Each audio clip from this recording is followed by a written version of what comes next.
स्वागत है आप सभी का स्टडी ऐप के यूट्यूब चैनल पे। और इस वीडियो में विशेष रूप से हम बात करने वाले हैं राष्ट्रीय शिक्षा नीति लागू करने को प्रखंड तक बनेगी प्रबंधन इकाइयाँ।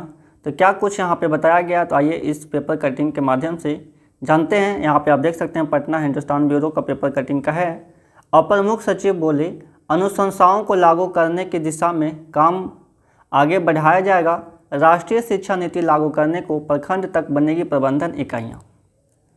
नई शिक्षा नीति 2020 को बिहार में ज़मीन पर उतारने को लेकर जल्द ही 3 स्तरों पर कार्यक्रम प्रबंधन यूनिटें बनेंगी। राज्य, जिला और प्रखंड स्तर पर प्रोग्राम मैनेजमेंट यूनिट के अस्तित्व में आने के बाद इस नीति की अनुशंसाओं को लागू करने की दिशा में काम आगे बढ़ाया जाएगा। राज्य से लेकर प्रखंड तक की इन इकाइयों में विभागीय अधिकारियों के अलावा समाज के समझदार और शिक्षा के क्षेत्र में स्वानुराग से योगदान देने वालों को भी जोड़ा जाएगा और उनकी विशेषज्ञता का लाभ लिया जाएगा। NEP यानी नेशनल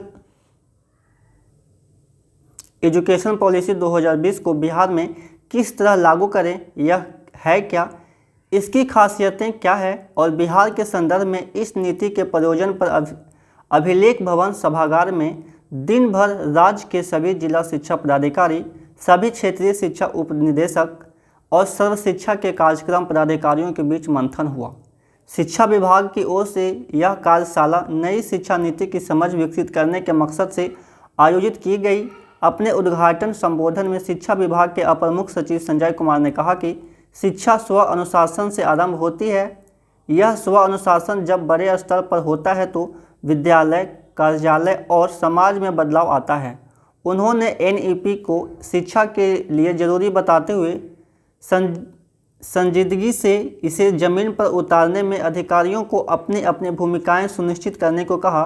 संजय कुमार ने पटना हाईकोर्ट द्वारा अधिकारियों के बच्चों के सरकारी स्कूलों में पढ़ने को लेकर मांगी गई रिपोर्ट को उद्धृत करते हुए कहा कि राज्य के सरकारी स्कूलों में शिक्षक बनने के लिए मारामारी है, लेकिन शिक्षक ही अपने बच्चे को सरकारी स्कूलों में क्यों नहीं पढ़ा रहे हैं।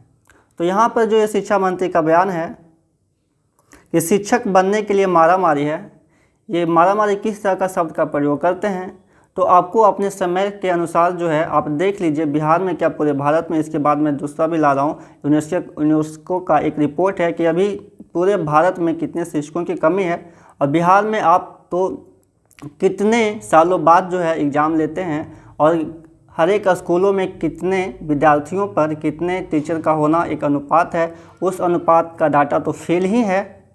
और आप इस तरह के भाषा का यूज करते हैं कि शिक्षक बनने के लिए मारामारी है। यह शब्द कुछ अटपटा लगता है, सही नहीं बैठता एक शिक्षक पे। तो यदि आप समय से शिक्षकों की भर्ती करेंगे तो ऐसा होगा ही नहीं। यह सोचनीय है और यह संकेत देता है कि शिक्षक मानते हैं कि कहीं न कहीं कमी है, तो हमें उस कमी को मिलकर दूर करना है। मौके पर माध्यमिक निदेशक मनोज कुमार, प्राथमिक निदेशक अमरेंद्र प्रसाद सिंह, पटना के DO अमित कुमार, BEP की रसीम रेखा आदि मौजूद रहे। तो इस वीडियो में बस इतना ही। फिर मिलते हैं किसी नेक्स्ट वीडियो में। उससे पहले यदि आप मेरे चैनल पर नए हैं, चैनल को सब्सक्राइब नहीं किया है तो चैनल को सब्सक्राइब कर लीजिए, बेल आइकन को प्रेस कर लीजिए। इसके बाद ही एक दूसरा वीडियो अपलोड मैं कर रहा हूँ जिसमें देख लीजिए क्या है।